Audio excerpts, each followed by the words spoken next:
So because police have been told something, we have to act on it, okay? So at this moment in time, you're under arrest on suspicion of rape.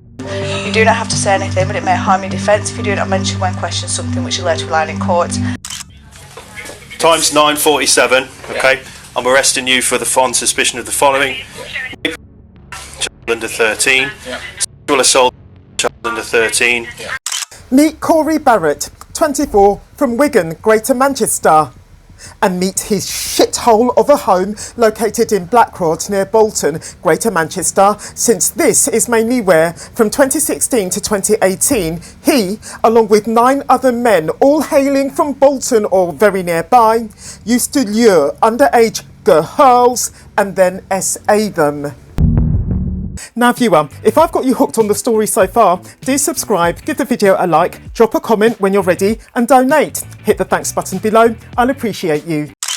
Whether through a local community centre or through social media or through some other means, the gang leader, Ashley Derbyshire, met the first victim, a girl of 13, who we'll call Michelle. Derbyshire, who was 19 at this point, went on to introduce Michelle to 9 of his friends, and they went on to use and abuse her at their disposal on numerous occasions into 2018. The group of men were all convicted of a range of sexual offences, over 30 convictions between them, including rape, SA and sexual activity with a person under 16. The men, who were all aged between 17 and 29 at the time when the offences began, also approached the other victims, all girls under 16, via private messaging and social media platforms. Sorry, since Barrett himself was 24 as at April 2025, assuming that that information is correct, then in 2016, when this PDF file ring started up, he had to be between 14 and 16. The 10-man gang got to know the girls from where many local teenagers would hang out and socialise, which was near the community centre. The men plied some of the victims with alcohol and drugs. Some of the gang would send indecent images of their private body parts to the girls, as well as initiating sexual conversations with them on messaging platforms. Barrett, a regular drug user, would often bring the other 9 men to his home, a rented house in Blackrod that he shared with his father. And God only knows where the father was when all these disgusting offences were taking place, where they would drink and take drugs. After a while, some of the friends would stay over at the address, and over time, the property deteriorated into a squalid condition. The men punched holes through the internal doors, smashed light bulbs, and even pissed in the corners of some of the rooms. And again, where was Barrett's father when all this was taking place?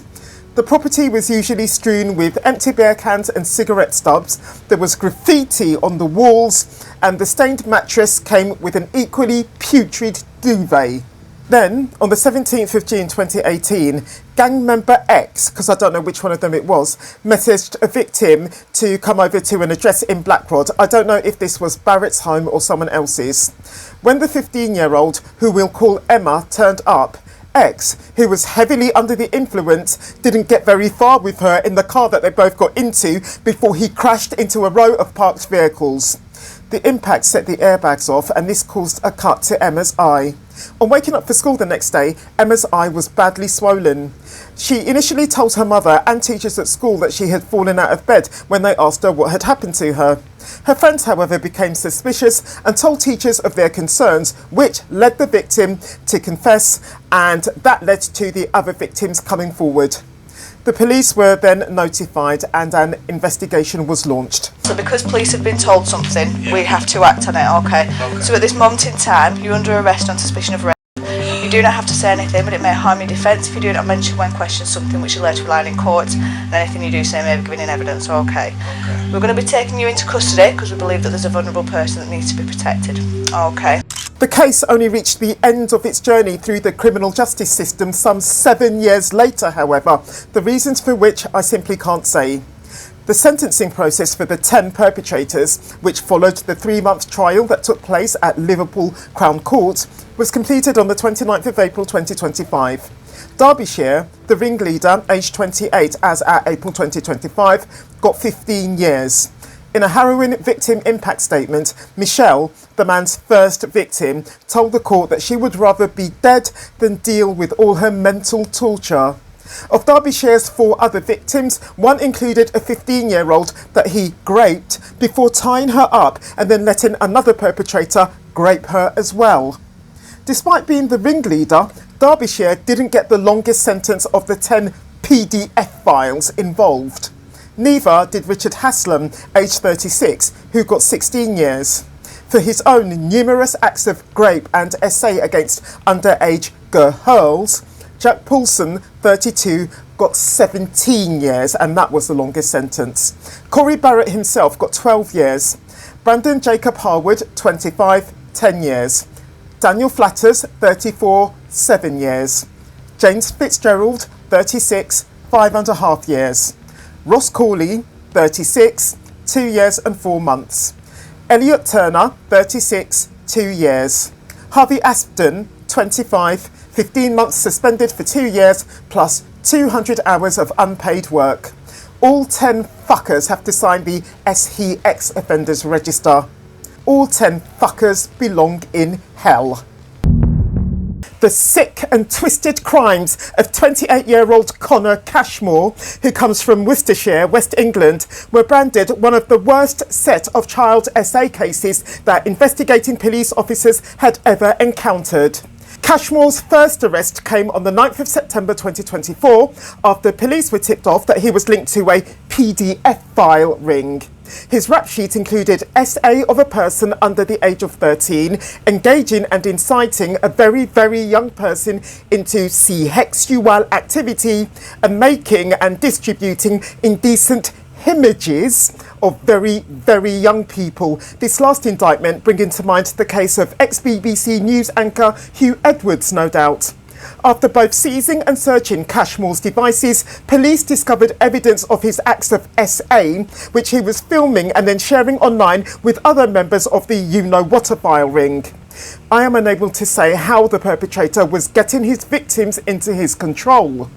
The man's second arrest, at any rate, came 17 days later on the 26th of September 2024, the alleged offence being the rape of a person under the age of 13. The perpetrator later admitted to having attempted to delete evidence from his devices before leaving his room at the moment of his arrest, which has to make us wonder why the police allowed him any time alone in his room in the first place once they entered his address. By the way, sorry, but there are far too many YouTube trigger words in what the police said to the man when they arrested him for me to play the audio to the video of the fucker's arrest. On the 28th of October 2024, the perpetrator pleaded guilty to all offences.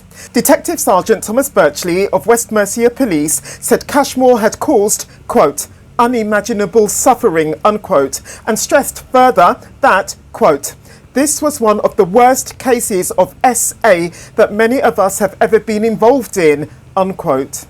On the 29th of April 2025 at Worcester Crown Court, Cashmore got 20 years. In addition, he was slapped with a sexual harm prevention order, SHPO, just like Hugh Edwards, and he was placed on the SHEX offenders register for life. Hey, Cashmore, I dare you to drop dead on the last day of your sentence. If this video has gripped you, I recommend you to watch this one next. I'll meet you there.